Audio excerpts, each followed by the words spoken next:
Hello, this is a Bluthner upright piano made in 1891.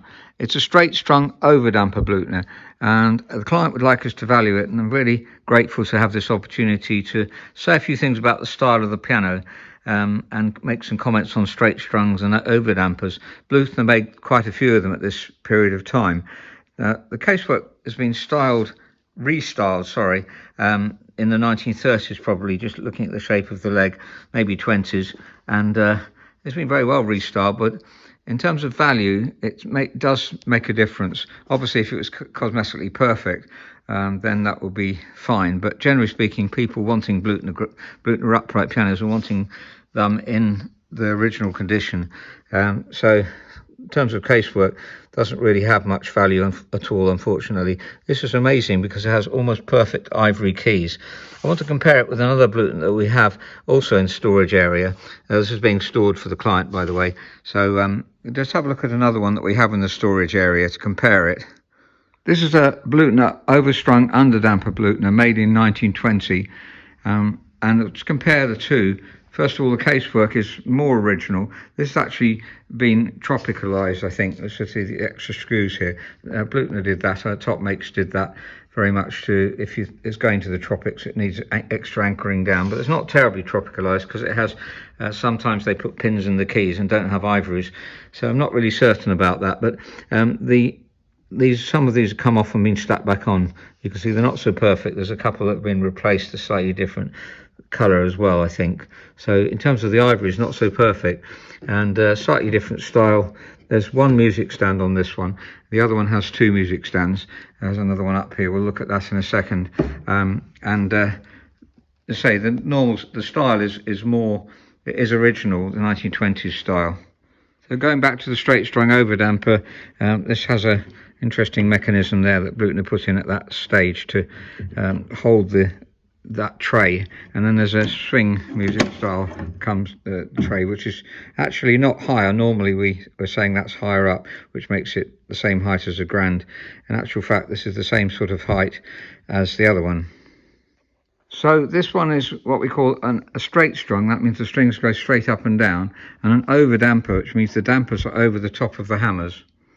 So looking inside the 1920s Bluthner, you'll see that the strings crossing over each other, that's called overstrung, and the dampers, that's these, are underneath the hammers. Now that means if we play through, they damp pretty well. So let's listen from middle upwards.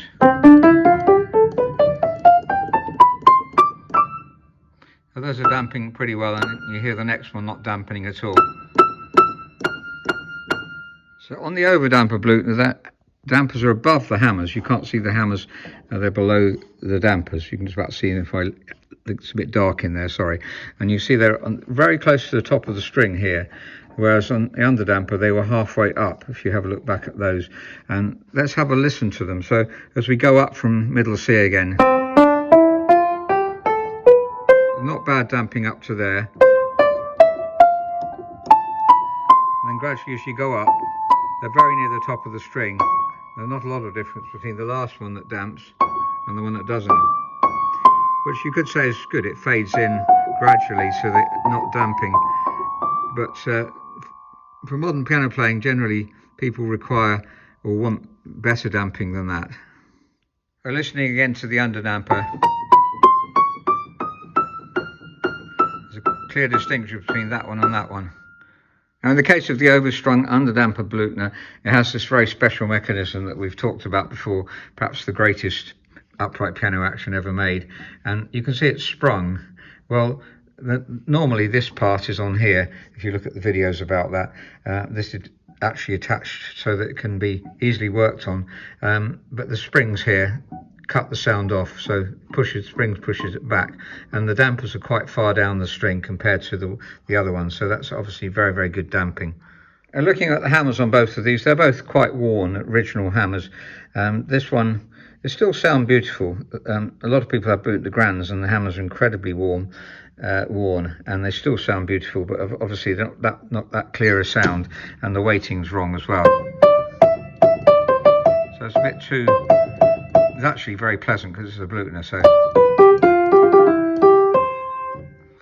But bit too mellow really.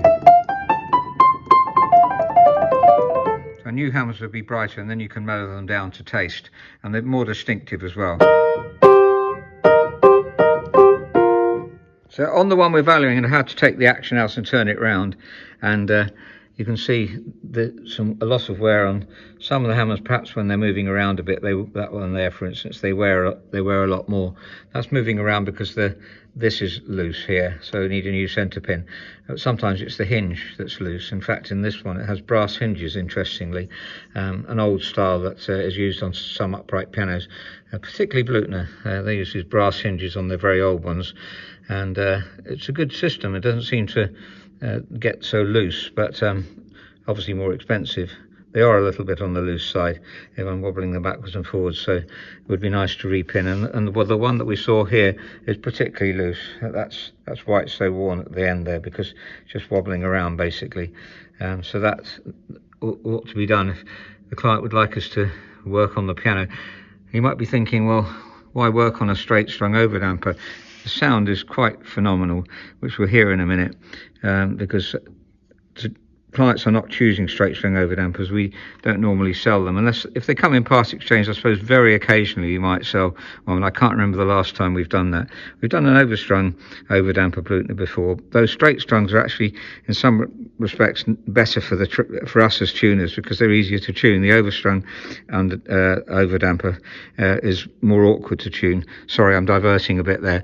You can see it's in very good condition generally. The hammers really would like to ideally change them again, but they do sound very, very beautiful, because the piano is such a good sounding piano. I put the action back in now. It's quite a struggle actually, because some of the tapes perishing, which meant that that one I've had to doctor a bit to get it back on, because it's hard to get the action back in because it falls apart if the tapes are broken. There's a couple there as well. So if you were to work on the piano, really changing all the tapes, as this one has been changed, will be really helpful. And then you can also lubricate, so that's really useful. It has a different mechanism for adjustment here, what's called a rocker mechanism. It's a bit of a nuisance, but we're certainly used to doing that. Interesting, the 1921 also has a rocker mechanism, slightly easier to adjust, but still not the normal capstan action system which we have on most pianos. Here's the normal capstan system that you get. This is a Yamaha U3, and you just turn that. So instead of having to turn a screw here or two screws, you can just turn the capstan, which is much easier really.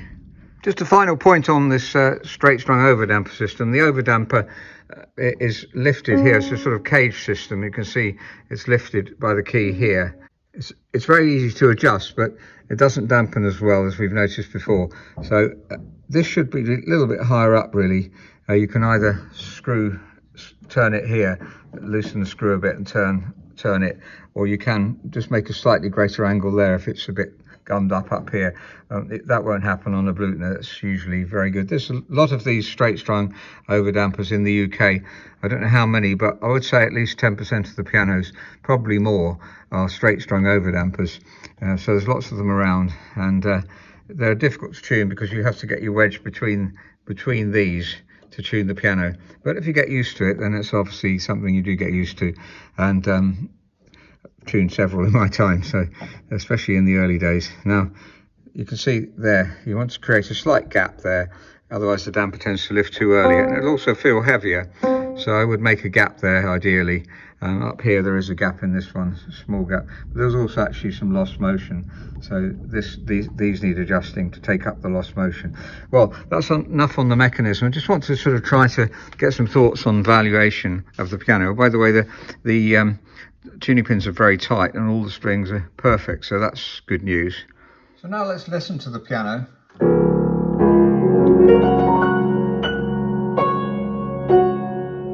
And straight away it sounds very, very mellow and very, very pretty sound, especially around here.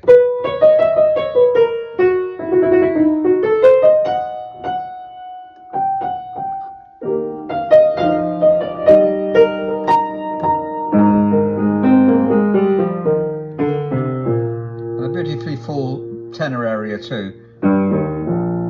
Because it's straight strung, the bass strings are not very long, but straight strings also have a better break point. There's a break point here with overstrungs where there's a difference in tone. That's one reason why Bechstein and Bluthner, Richard Lipp made straight strung pianos, because you do have a better, more consistently even action there. We've talked about that before.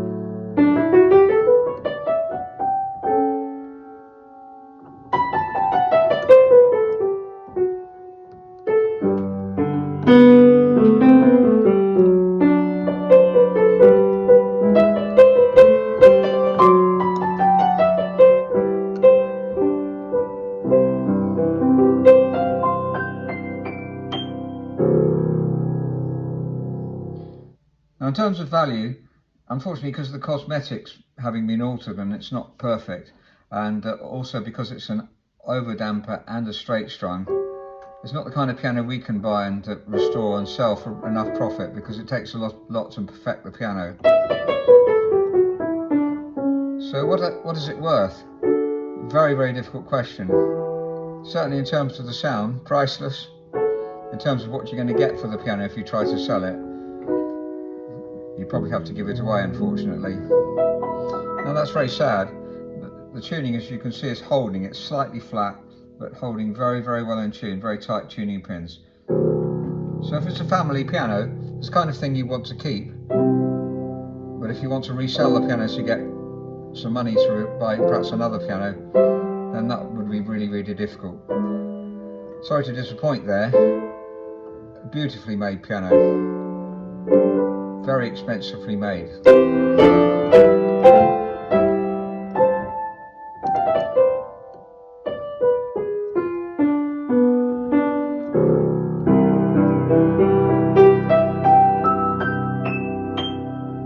So I hope that's helpful. Thank you so much for listening.